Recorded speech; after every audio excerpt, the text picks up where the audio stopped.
والبعث هو حشر الأجساد وإحيائها يوم القيامة. پچھلے جمعے میں ایک عقیدہ ہم نے بلکہ قیامت سے متعلق 8 عقیدے ہم نے سمجھے تھے کہ جب قیامت قائم ہوگی قیامت کا آنا بھی حق ہے اور کتنے سارے حالات اس وقت بنیں گے وہ ساری چیزیں ہم نے سمجھی تھی. تو قیامت کے عقیدوں میں سے ایک اہم عقیدہ تھا بعث کا، یعنی اللہ پاک زمین میں گڑھے تمام مردوں کو، تمام انسانیت کو اللہ اپنے قبروں سے دوبارہ اٹھائیں گے. مرنے کے بعد دوبارہ اٹھایا جائے گا قبروں سے. تو قیامت سے متعلق یہ ایک اہم عقیدہ تھا. تو بعث کہتے کس کو ہے یہ چیز سمجھائی جا رہی ہے. بعث کہتے ہیں قیامت کے دن جو ہے تمام جسموں کو جمع کرنا. جتنے ساری انسانیت دنیا میں پیدا ہوئی تھی اور پھر ان کے جسم دنیا میں فنا ہو گئے، قبروں میں دفنا دیے گئے، گل کر سڑ کر ختم ہو گئے. اللہ قیامت کے دن دوبارہ سے ان کو قبروں سے اٹھائے گا. اللہ قیامت کے دن دوبارہ ان کو قبروں سے اٹھائے گا. تو یہ جو حشر ہونے والا ہے یہ روحانیت کا حشر نہیں ہوگا. ایسا نہیں ہوگا کہ ان کی روحوں کو اللہ جمع کریں گے، نہ، بلکہ اسلامی عقیدہ یہ ہے کہ اللہ ان سارے جسموں کو جمع کریں گے. جو جسم دنیا میں پیدا ہوئے تھے، نیکیاں یا برائیاں انہوں نے کی تھیں، پھر ان پر موت طاری ہوئی اور اس کے بعد قبروں میں دفنا دیے گئے یا جس حالت میں بھی وہ رہے، تو انہی جسموں کو دوبارہ زمین سے اللہ اٹھائیں گے. یہ ہے اسلامی عقیدہ. روحوں کو اٹھائیں گے، جمع کریں گے، یا پھر نئے قسم کے جسم بنائیں گے، مثالی جسم. ایسا کچھ نہیں ہوگا، بلکہ دنیا کے جسموں کو ہی اللہ اٹھائیں گے. دلیل قرآن کریم میں اللہ رب العالمین نے فرمایا وَإِنَّ اللَّهَ يَبْعَثُ مَنْ فِي الْقُبُورِ، کہ اللہ ان سارے لوگوں کو جو قبروں میں ہیں ان کو اٹھائے گا. تو اللہ نے قرآن پاک کی آیت میں صاف لفظوں میں فرما دیا کہ قبروں سے اٹھائیں گے اللہ پاک. قبروں میں جسموں کو دفنایا جاتا ہے نا قبروں میں، تو اللہ نے فرمایا کہ تمہیں قبروں سے اللہ اٹھائیں گے. تو اس سے معلوم ہوا کہ جو حشر ہوگا، جو بعث ہوگا، وہ جسمانی ہوگا، روحانی نہیں ہوگا.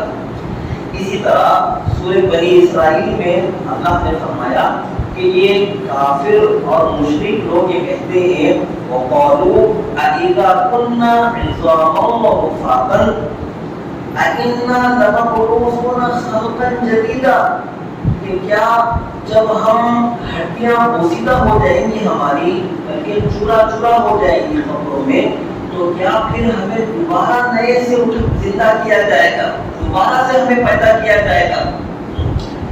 ان کو یہ بات سمجھ میں نہیں آتی تھی، تعجب ہوتا تھا کہ یہ کیسی بات ہے کہ ہم مر جائیں گے، زمین میں دفنا دیا جائے گا، زمین ہم کو کھا لے گی، ختم ہو جائے گی، تو پھر دوبارہ کیسے پیدا کیا جائے گا ہم کو.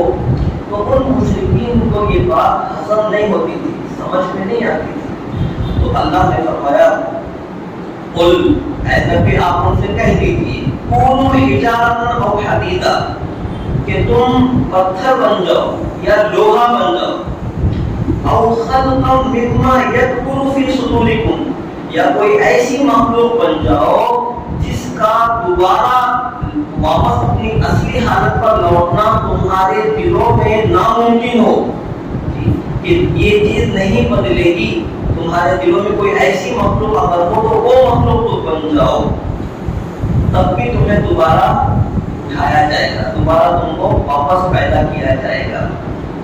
آگے فَسَيَقُولُونَ، اب وہ پوچھتے ہیں کہ کون سی ذات ہے جو ہمیں دوبارہ پہلی حالت میں اٹھائے گی؟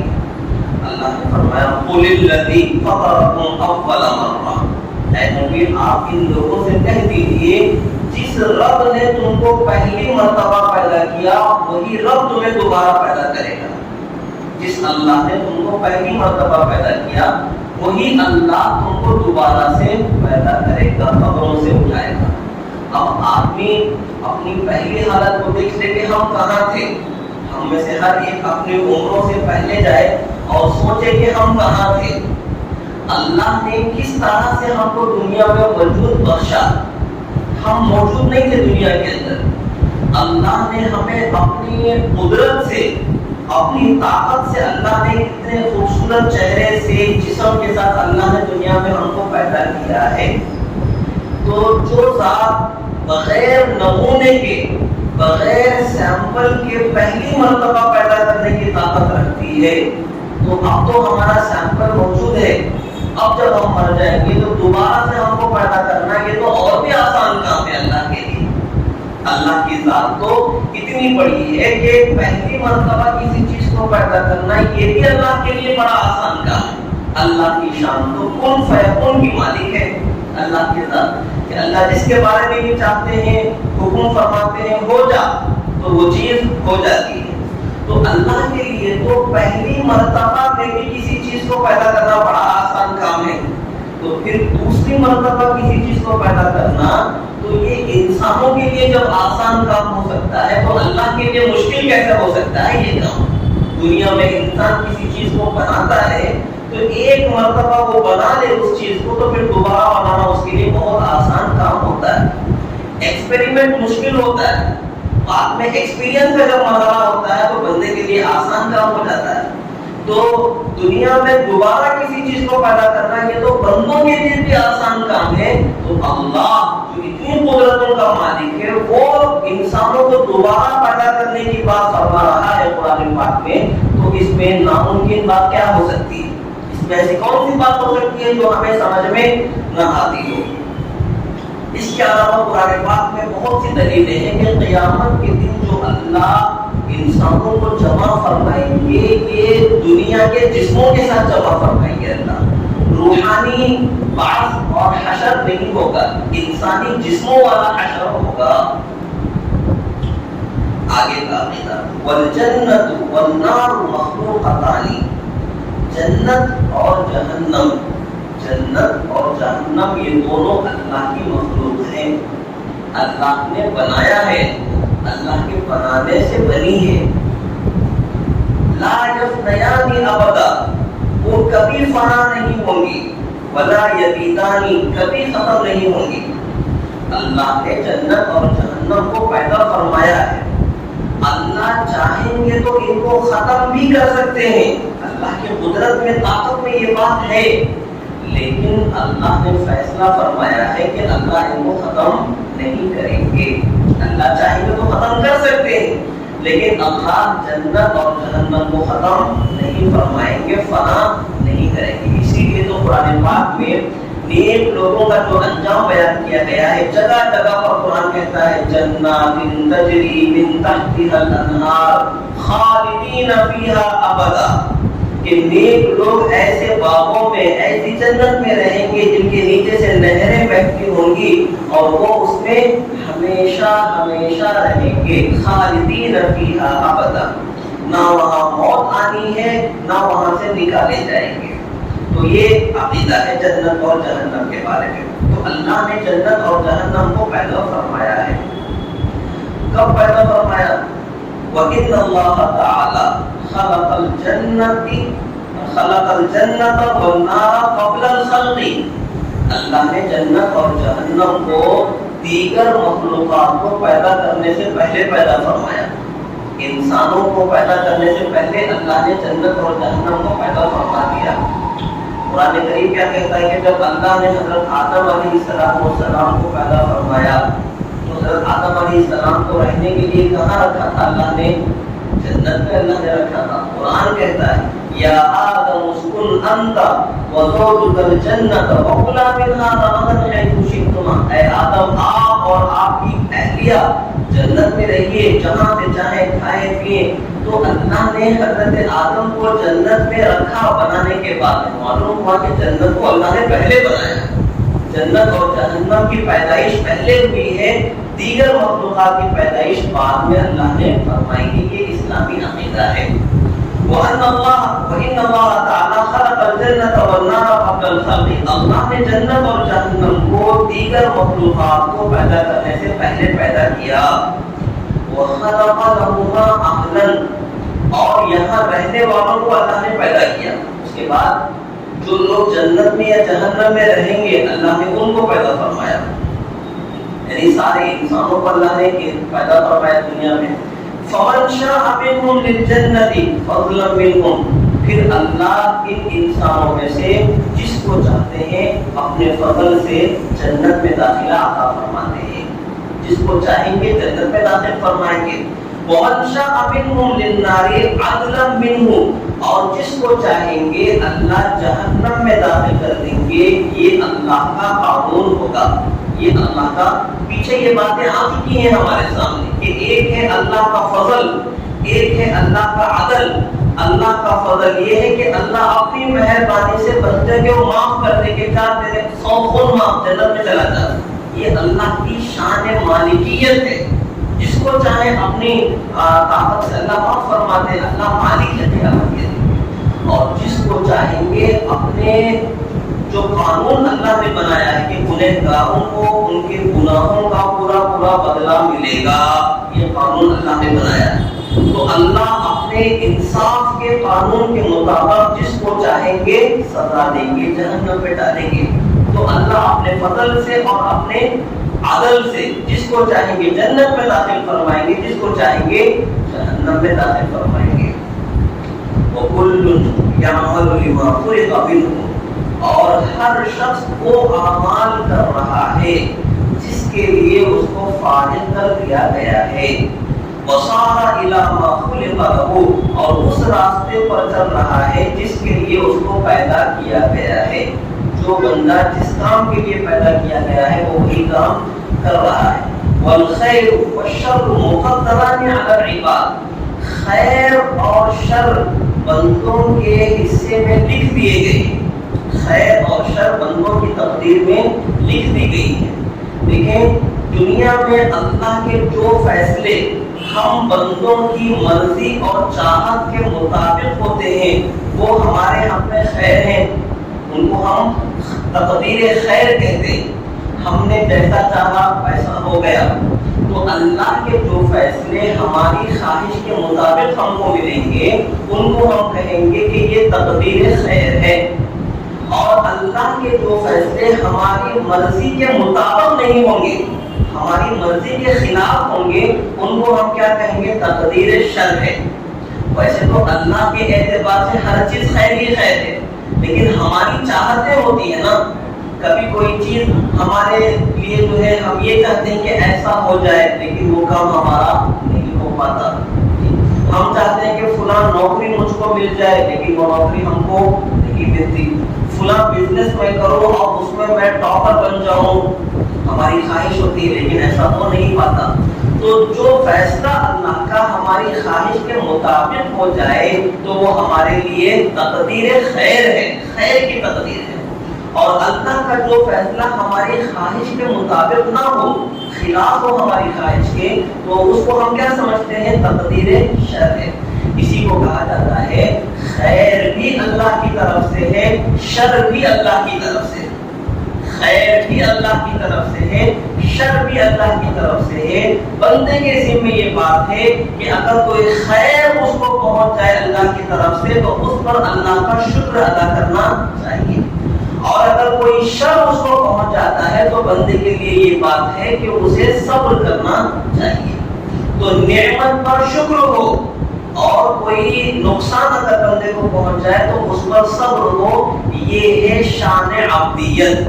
اس کو کہتے ہیں بندے کی شان عبدیت. بندہ ہونے کا تقاضا یہ ہے کہ کوئی نعمت ملتی ہے مالک کی طرف سے تو بندہ اس پر شکر ادا کرے اپنے مالک کا. کوئی برائی اگر اس کو پہنچتی ہے تو بندہ اس پر صبر کرے. تو یہ اللہ نے بندوں کے ذمہ لکھ دی ہے. یہ بات لکھنے کا کیا مطلب؟ اس سے پہلے تقدیر کا جب مسئلہ آیا تھا تب بھی میں نے یہ بات سمجھائی تھی کہ بندے دنیا میں پیدا ہونے کے بعد اللہ نے بندوں کو اختیار دیا ہے کہ وہ اپنی مرضی سے جو چاہیں کر سکتے ہیں.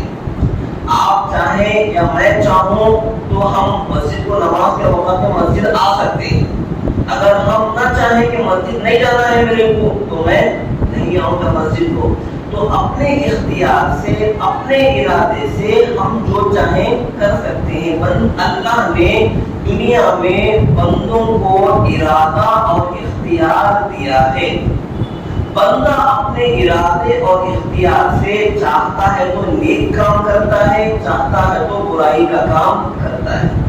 اب بندہ اپنے ارادے سے اپنے اختیار سے اپنی اتھارٹی سے نیک کام کرنے والا ہو یا برا کام کرنے والا ہو, یہ کرنے سے پہلے اللہ کے علم میں ہے کہ اس بندے کو میں ارادہ اور قدرت دوں گا, لیکن میرے دیے ہوئی طاقت کو یہ صحیح استعمال کرے گا یا یہ غلط استعمال کرے گا. یہ شروع سے اللہ کے علم میں ہے. اسی علم کو اللہ نے لکھوا دیا ہے. اسی علم کو اللہ نے لکھوا دیا ہے. تو جو کچھ دنیا میں ہو رہا ہے یا ہونے والا ہے, یہ ہونے سے پہلے اللہ کے علم میں ہے کہ ایسا ہوگا. اللہ نے اپنے اس علم کے مطابق لکھوا دی ہے یہ چیز. تو جو چیز اللہ نے لکھوا دی ہے اسی کے مطابق دنیا میں کام ہوں گے, اس کے خلاف دنیا میں نہیں ہوں گے. ایک چیز اللہ نے لکھوا دی ہو اس کے خلاف اگر دنیا میں کوئی کام ہوگا تو اس کا کیا مطلب بنے گا؟ اس کا مطلب بنے گا کہ اللہ کا علم نامکمل ہے, اللہ کا علم ادھورا ہے, اللہ کا علم نعوذ باللہ ناقص ہے. یہ اس کا مطلب بنے گا کہ اللہ نے اپنے علم کے مطابق یہ چیز لکھوائی لیکن ہوا اس کے خلاف. تو اللہ کے علم کا ناقص اور نامکمل ہونا لازم آئے گا. اسی لیے جو اللہ نے لکھوا دیا ہے وہی ہو کر رہے گا. تو تقدیر نام ہے اللہ کے علم اور اللہ کے حکم کے مجموعے کا. اللہ نے بندے کو اختیار دیا ہے, بندہ اپنے اختیار سے دنیا میں اعمال انجام دے رہا ہے بندہ. تو اللہ نے لکھوا دیا ہے, جو اللہ نے لکھ دیا ہے ہونا وہی ہے. تو بندے کو اختیار بھی ہے کہ بندہ دنیا میں مجبور نہیں ہے کہ مجبوراً مجھے کسی کام کا اللہ نے پابند بنا دیا ہو. نہ میں چاہوں تو اللہ نے قرآن میں کیا فمن شاء فلیؤمن ومن شاء فلیکفر. دنیا میں لوگوں نے اپنی مرضی سے ایمان کا راستہ چنا ہے اور اپنی مرضی سے کفر کا راستہ دنیا میں چنا ہے. دنیا میں جو چاہتا ہے خیر کے راستے پر چلتا ہے, جو چاہتا ہے شر کے راستے پر چلتا ہے. تو دنیا میں اللہ نے ارادہ, اختیار, قدرت دے رکھی ہے. بندہ اپنی مرضی سے کام انجام دے رہا ہے دنیا میں, تو مجبور نہیں ہے انسان. باقی اللہ نے جو لکھ دیا ہے وہی ہو رہا ہے. یہ ہے اللہ کا منشا. تو تقدیر نام ہے اللہ کے علم اور اللہ کے منشے کے مجموعے کا. ان دونوں چیزوں کو ملا کر تقدیر بنتی ہے. والخیر والشر مقدران علی العباد, کہ خیر اور شر بندوں کے لیے لکھ دیے گئے ہیں. والاستطاعت ضربان, احبهما الاستطاعت التي يوجد بها الفعل نحو التوفيق الذي لا يجوز ان يوصف المخلوق به فهي مع الفعل. دیکھیں بندے پر عمل اس وقت فرض ہوتا ہے جب اس کے اندر طاقت ہو. جب بندے کے اندر طاقت ہوتی ہے اس وقت بندے کے ذمہ عمل فرض ہوتا ہے. جس بندے کے اندر طاقت نہیں ہوتی تو اس پر عمل فرض بھی نہیں ہوتا. اللہ نے ہم بندوں کو جو احکام کا پابند بنایا ہے نا, تو ہماری طاقت کی بنیاد پر ہی بنایا ہے. جو اعمال ہم کر سکتے تھے اللہ نے وہ قدرت ہم کو دی ہے. جتنی قدرت دی ہے اتنے ہی اعمال کا اللہ نے ہم کو پابند بنایا ہے. تو عمل فرض ہوتا ہے طاقت کے ہونے پر. جس بندے کے پاس طاقت نہ ہو اس پر عمل فرض نہیں ہوتا. اب دیکھیں قرآن کریم میں اللہ نے کیا فرمایا, لا یکلف اللہ نفسا الا وسعها. اللہ بندے کو اتنے ہی کاموں کا پابند بناتے ہیں جتنا کہ وہ کر سکتا ہے. اللہ بندے کو اتنے ہی کاموں کا پابند بناتے ہیں, اتنے ہی اعمال اللہ نے فرض کیے ہیں بندے کے اوپر جتنا بندے کے اندر طاقت تھی. تو جتنی طاقت تھی اتنے اعمال اللہ نے ہم پر فرض کیے ہیں. جتنے فرض کیے ہیں اتنی طاقت اللہ نے ہم کو عطا فرمائی. قرآن کریم میں اللہ نے فرمایا وَلِلَّهِ عَلَى النَّاسِ حِجُّ الْبَيْتِ مَنِ اسْتَطَاعَ إِلَيْهِ سَبِيلًا. کہ جن لوگوں کے اندر حج کو ادا کرنے کی طاقت ہوگی انہی لوگوں پر حج فرض ہوگا. تو جن لوگوں کے پاس اتنا مال نہیں ہوگا ان پر حج فرض نہیں ہوگا. تو طاقت ہے تو فرض ہے, طاقت نہیں ہے تو فرض نہیں ہے. تو ایک چیز کیا ہے, طاقت کے حیات کا ملنا اللہ کی طرف سے, صحت کا ملنا, اور جو ہے ہاتھ پیر کا صحیح سلامت ہونا. ان چیزوں کی بنیاد پر بندہ اعمال کا مکلف ہوتا ہے. اللہ نے حیات دی ہے, صحت بھی دی ہے اللہ نے. اب اگر کوئی بندہ ہو زندہ تو ہے لیکن پاگل ہے, دماغ اس کا ٹھیک نہیں ہے, تو کیا ایسے بندے پر نماز فرض ہوگی؟ جواب یہ کہ ایسے بندے پر نماز فرض نہیں ہوگی. کیوں؟ اس لیے کہ اس کے اندر صلاحیت نہیں ہے.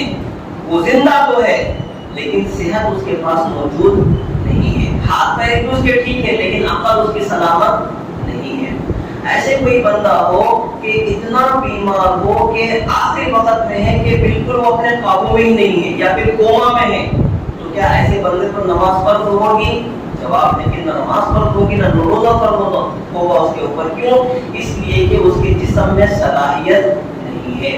تو اللہ نے بندے کو طاقت عطا فرمائی ہے, طاقت عطا کر کے اعمال کو فرض کیا ہے کہ ہم نے تم کو طاقت دی ہے اور یہ طاقت کی بنیاد پر تمہیں یہ اعمال انجام دینے ہیں. اب بندہ اپنی طرف سے یہ بہانہ نہیں بنا سکتا کہ بھائی میرے سے نہیں ہو پا جو ہے نمازوں کی پابندی کرنا, شاید معاف ہوں گا میں اللہ کے پاس کروں, فجر میں چاہ رہا ہوں لیکن نہیں اٹھ پا رہا ہوں, شاید اللہ کی طرف سے میرے کو فجر معاف ہے. یہ بندہ بہانہ نہیں بنا سکتا. کیوں؟ اس لیے کہ طاقت رکھی ہے اللہ نے تبھی تو فرض کیا ہے عمل. اللہ نے طاقت کتنی ہے یہ ہمیں جو ہے طے کرنے کی ضرورت نہیں ہے, اللہ نے طے فرما دی یہ چیز. اللہ نے حیات دی ہے, صحت دی ہے, ہمارے ہاتھ پیر اللہ نے صحیح سلامت بنائے ہیں. تو اس کا مطلب یہ ہے کہ ہم مکلف ہے. طاقت اللہ نے ہمیں عطا فرمائی ہے.